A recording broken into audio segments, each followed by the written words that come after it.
So I'm just going to quickly draw this scene in here.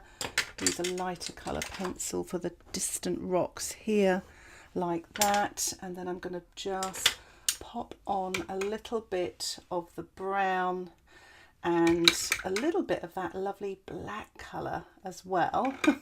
Whoops. And oops. Oh dear. Right, okay, let's get going.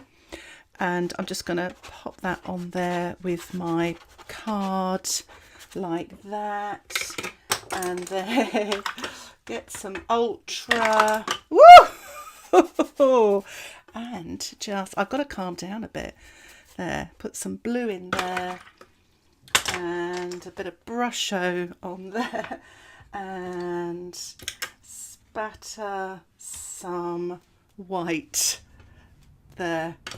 So that was really exciting. It does make you think about really just getting the main elements on there. The sky, the rocks, the sea, and the splash, but it didn't really come off there. A bit of a shame. What I'm going to do for this next one is I'm going to do pen and wash. And I may blow dry in between, because normally I do a 1-stage pen, 1-stage first light wash, let that dry. So I'll blow dry that and I'll stop the timer. And then I do a little bit more pen and a bit more wash. Let's get started. Right, so this is for 5 minutes. Start. Okay, lid off. I like to hold the pen really quite far down. So these rocks start quite high up and sort of come down to about here. Those rocks there. So we'll pop that in there. There's a wave coming across there. And I love painting the sea and the seashore and things like that. Reminds me of my holidays. Haven't been on one of those for a while. Hopefully soon. So just sort of sketching in those rocks. Then you've got these sort of distant ones here.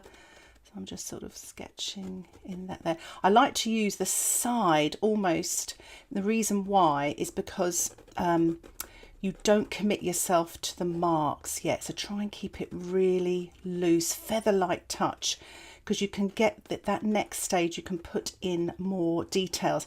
And this way you can sort of disguise any mistakes. So if you do a very sort of straight line like that, it's very hard to kind of disguise that. But if you do something dot, dot, dot like that, I shouldn't be teaching really, I should be painting.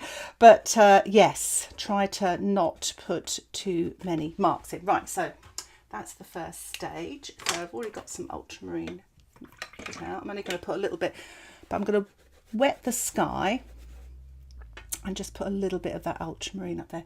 I fancy a little bit of that turquoise as well, just quite nice.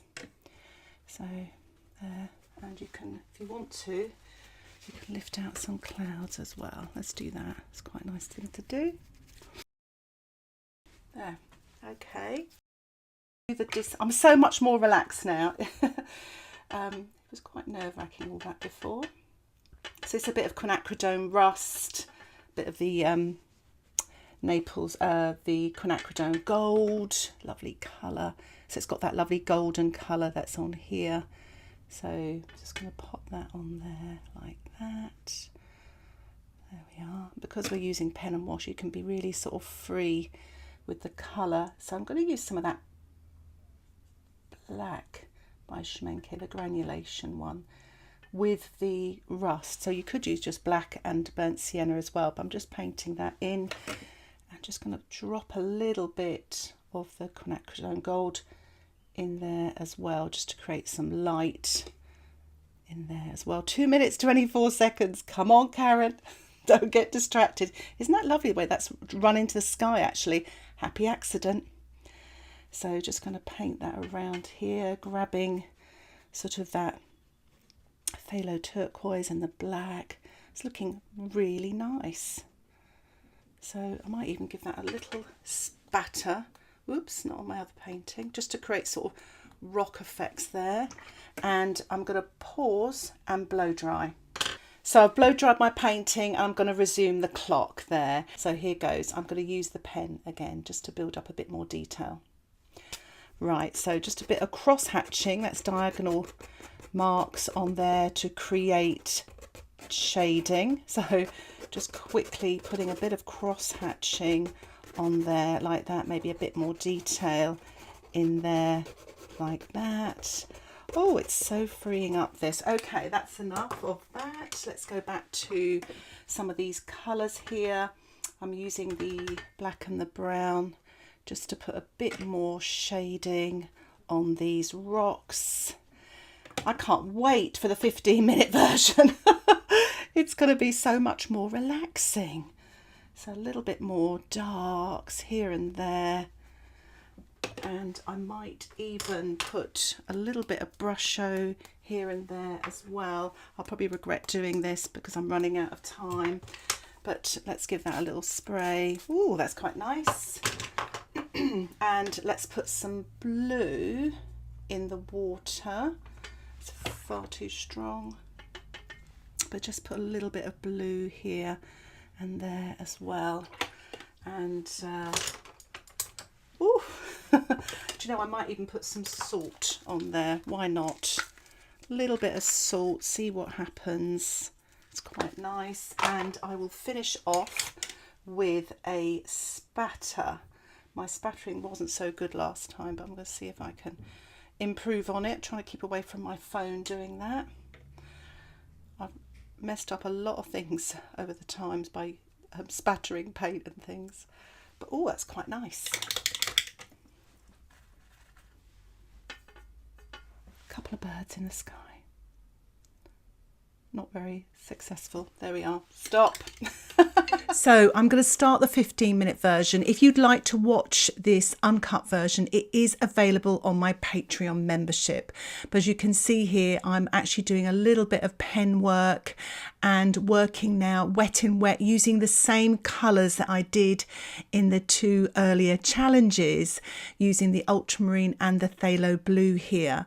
And I'm actually just now painting some of the Quinacridone gold and the Quinacridone rust here, wet on dry, and then adding some black and blue to paint darker rocks in the foreground.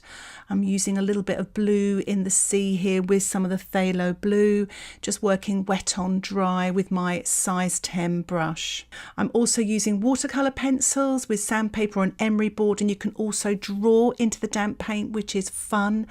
Painting has dried now, and I'm using the pen just to build up some more details of the rocks.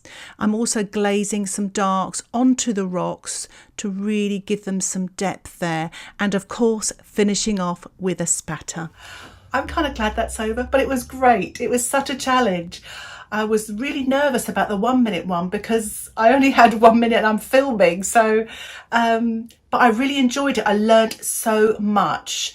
And it's been years since I've done those sort of 1 minute sort of challenges. I used to do a lot when I was at university in life drawing classes. So that was brilliant because it just makes you look at the lines and the marks that you need to put down, and it's a great thing for not fiddling and not overworking your watercolours to give yourself timing. So here are the finished paintings here. I love the limited palette as well. Really love these colours. They're so fresh and vibrant, almost a bit abstracted as well. It would be really interesting to know what your favourites are in the comments section below. I actually really like this one. I liked this one at first, and now I like this one here. It's almost an abstract. So I'd love to hear from you though. And if you'd like to see the uncut 15-minute version, check out my Patreon membership. Details about that can be found in the top right-hand corner and in the description below. Thank you again for watching. Happy painting. Bye for now.